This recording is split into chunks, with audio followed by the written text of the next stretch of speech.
sorry, not just an inconvenience, but I'm sorry for the reason I've delayed coming out to speak to you. I initially was going to talk about the economy. All of you, I've been watching.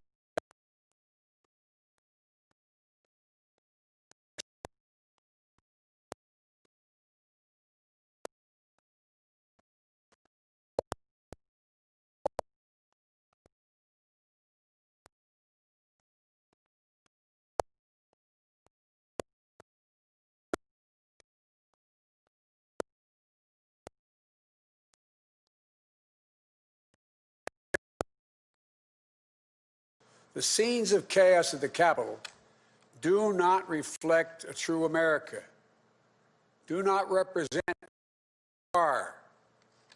What we're seeing are a small number of extremists dedicated to lawlessness. This is not dissent. Chaos.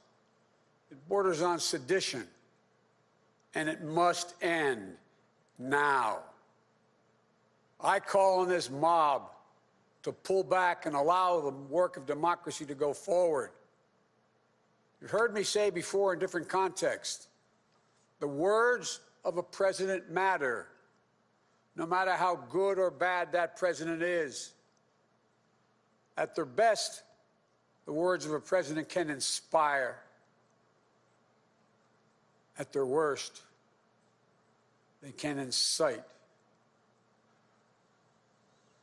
And therefore, I call on President Trump to go on national television now to fulfill his oath and defend the Constitution and demand an end to this siege, to storm the Capitol, to smash windows, to occupy offices, the floor of the United States Senate, rummaging through desks, on the Capitol, on the House of Representatives, threatening the safety of duly elected officials. It's not protest, it's insurrection.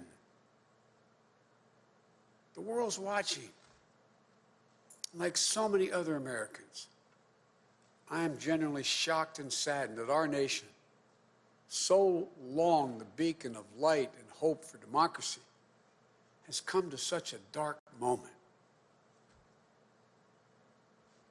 Through war and strife, America's endured much. And we will endure here, and we will prevail again, and will prevail now. The work of the moment and the work of the next 4 years must be the restoration of democracy, of decency, honor, respect, the rule of law, just plain, simple decency. The renewal of the politics. It's about solving problems, looking out for one another, not stoking the flames of hate and chaos. As I said, America's about honor, decency, respect, tolerance. That's who we are. That's who we've always been. The certification of the Electoral College vote is supposed to be a ritual, which we affirm. The purpose is to affirm the majesty of American democracy.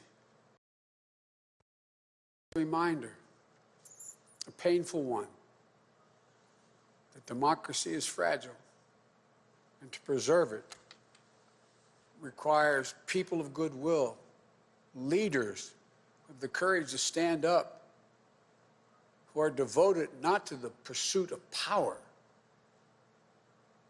or the personal interest pursuits of their own selfish interest at any cost, but of the common good.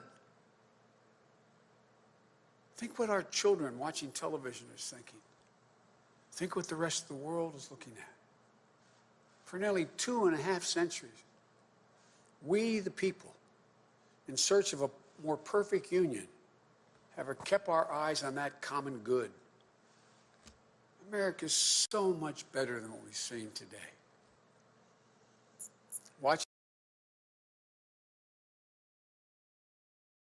other speeches in the past, I was reminded of the words of Abraham Lincoln in his annual message, whose work has today been interrupted by chaos. Here's what Lincoln said.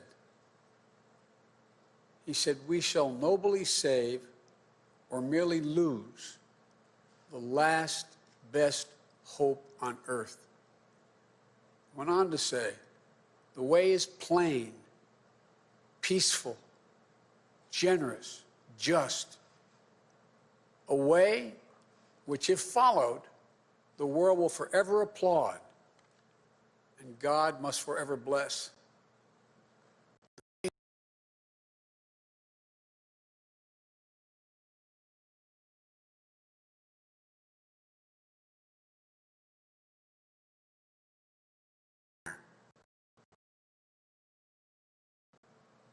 And commitment as patriots to this nation.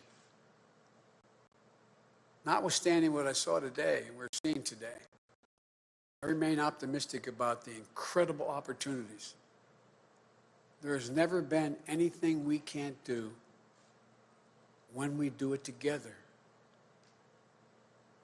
And this god-awful display today is bringing home to every Republican and Democrat and Independent in the nation that we must step up. This is the United States of America. There's never, ever, ever, ever, ever been a thing we've tried to do that we've done it together. We've not been able to do it. So, President Trump, step up. May God bless America. May God protect our troops. We're trying to preserve order. Thank you, and I'm sorry to have kept you waiting. We've seen today, Are you concerned about your inauguration, sir? Sir, have you spoken to McConnell today? Are you concerned about your inauguration, sir? Are you concerned about violence? I am not concerned about my safety, security, or the inauguration. I am not concerned. The American people are going to stand up. Stand up now. Enough is enough is enough.